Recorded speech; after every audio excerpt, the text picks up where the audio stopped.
دوستو وہ بڑا نواب تھا، بڑی بڑی جاگیروں کا مالک، سینکڑوں نوکر چاکر، انگریزوں کے دور میں گاڑیوں کی بھرمار۔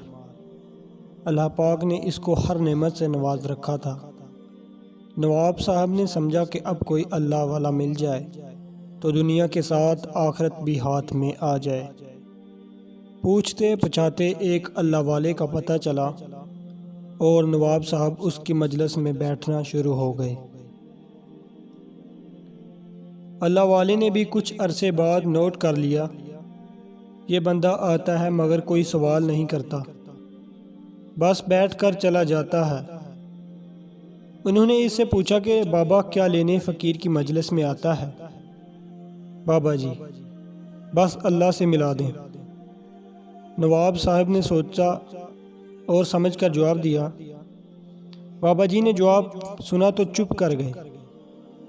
پھر ایک دن انہوں نے پوچھا، بابا تو اس مجلس میں کس مقصد سے آتا ہے؟ بس حضرت اللہ سے ملاقات کرنی ہے، اس کے بغیر تو نہیں ٹلوں گا۔ بابا اللہ ضد سے نہیں ملا کرتا، پیار سے ملتا ہے، تو خود اس سے پیار کر، وہ آپ تیرے دل کو اپنی معرفت کی تجلی سے منور کر دے گا۔ مگر نواب بھی ضدی تھا، وہ مسلسل آتا رہا۔ رات کو شدت کا طوفان چلا، جنوری کا مہینہ تھا اور شدت کی سردی تھی۔ یہ وہ زمانہ تھا جب سردی کی شدت کا یہ عالم ہوتا تھا کہ نومبر دسمبر میں تالاب کی سطح برف میں تبدیل ہو جایا کرتی تھی۔ بارش، سردی اور طوفان۔ نواب صاحب آتش دان بھڑکائے گرم بستر میں دب کے آرام فرما رہے تھے کہ مین گیٹ کو کسی نے کھٹکھٹانا شروع کیا۔ اس بدتمیزی پر نواب صاحب بڑا غصے ہوئے۔ گرم کمرے کی کھڑکی سے پردہ جو اٹھا کر دیکھا تو پھٹے پرانے کپڑے پہنے بارش میں بھیگا ہوا ایک ضعیف سا شخص ان کی گارڈ کے منت ترلے کر رہا تھا۔ وہ یقیناً نواب صاحب سے ملنے آیا تھا اور گارڈ اس کو اندر نہیں آنے دے رہا تھا۔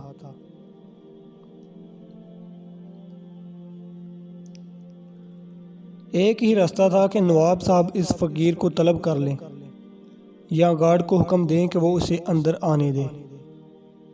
نواب صاحب نے بغور اسے میلے کچیلے بارش میں بھیگے فقیر کو دیکھا اور ملازمین کو طلب کرنے والا بٹن دبا دیا۔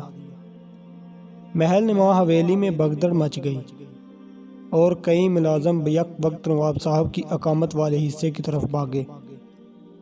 نواب صاحب نے انہیں کھڑکی میں سے بھی حکم دیا۔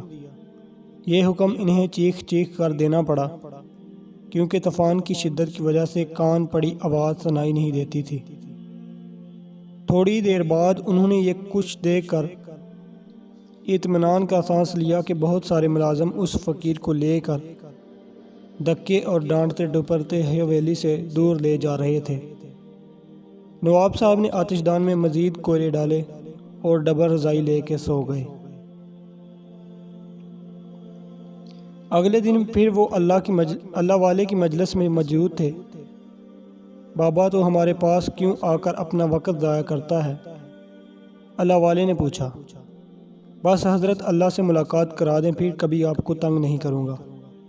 بابا اللہ تو کل رات تجھ سے ملنے آئے تھے مگر تو نے خود ہی ان کو ملنے سے انکار کر دیا۔